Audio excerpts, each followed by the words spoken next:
His work in altruism goes back to the early 2000s. Good Samaritan, humanitarian, philanthropist, a man for others, or however you identify him, the benevolent Joel Dara Robinson has made his mark through his efforts in feeding the needy. He was presented the Spirit of Ubuntu Award for the means of which he fundraised for his program, tributes to reggae legends. He hosted food drives and even cycling events to ride for hunger. In 2011, he was named an unsung hero by the former First Caribbean Bank. Dara was always this guy who wanted to help people.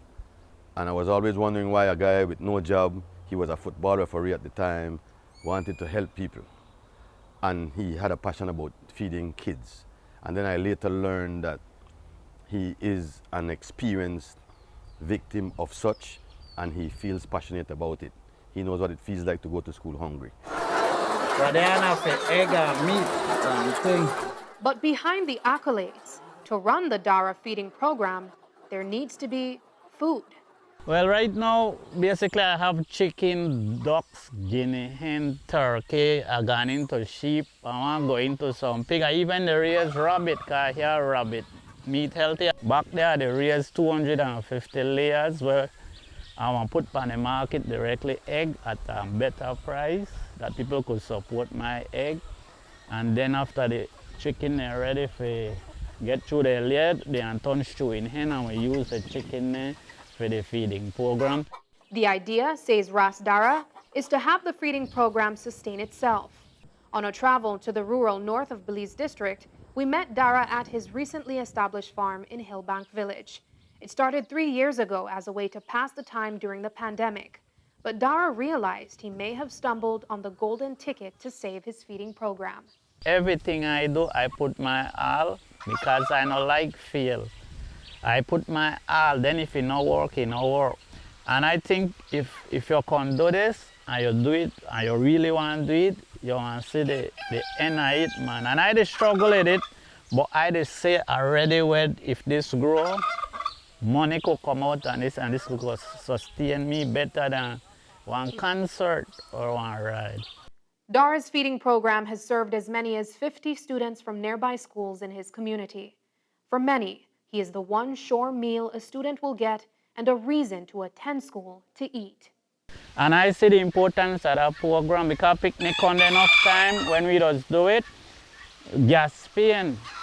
They can't eat, you have to go and get them alcohol plus something to make them bring up that gas. We got a lot of horror story where I not say, because that, you know, yes, sometimes good for certain things, but when a lot of things happen, I myself am one victim of the very same thing I fight for.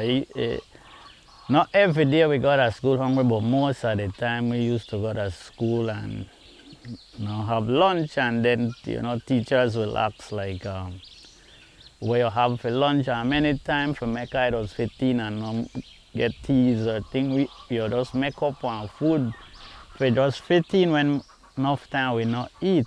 That's my life story, and I find out that in 10 days and time now, kids still they go through that, so I just champion it, and I say I don't want to talk, I want to do something about it, and I've been championing it for 13 years. Close friend and supporter of the feeding program, Kwame Scott, has been part of the movement since its inception. The Bob Marley tribute started before the feeding program. It has always been, since I'm on the ground, that after an event, most of the times we have a sustained surplus that lasts for a month, 6 weeks. After that, everyone forgets about Dara until the next event, basically, and the donations stop coming in. And then I have been the recipient of calls on a Sunday, boy, we don't got much more chicken left, and the rice is done. I don't know if we can make it through this week, make us what we could do, make us who we could ask, and bear in mind this also, Dara has a family to feed. So, not being able to sustain sometimes is stressful, and I always tell Dara, I admire him, because although I've been at his right and left hand, we've fought, we've been through the rough, we've enjoyed the bitter with the sweet. I go home. He lives at a yard where people come to the gate looking for food, times of the day, times of the night. Dara is gearing up for his yearly fundraisers, but acknowledges that his age is making it harder to maintain the same energy he once had. But this bigger than me.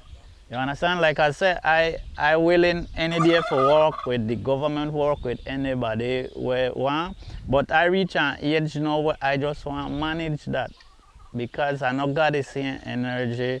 I want to look out for them because I don't promise them tell us shit me. I am on the death for them. But you only could do that for them when you yourself, you know the struggle and want help, that one tough thing. You only could help when you have the necessary for help, you know? Yeah.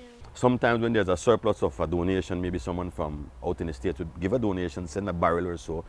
Dara makes it his business to bag off the stuff and goes through the whole on the London Bridge and the whatever area of the city and give to some of the most needy. So what can I say about a guy whose heart is so big? Other than that, may he be blessed. I will assist for as long as I can. My vision right now for my rest of life, the farming, you know, for make this work and sustain what they do in my future. Looking on the bright side, I'm Sabreena Daly.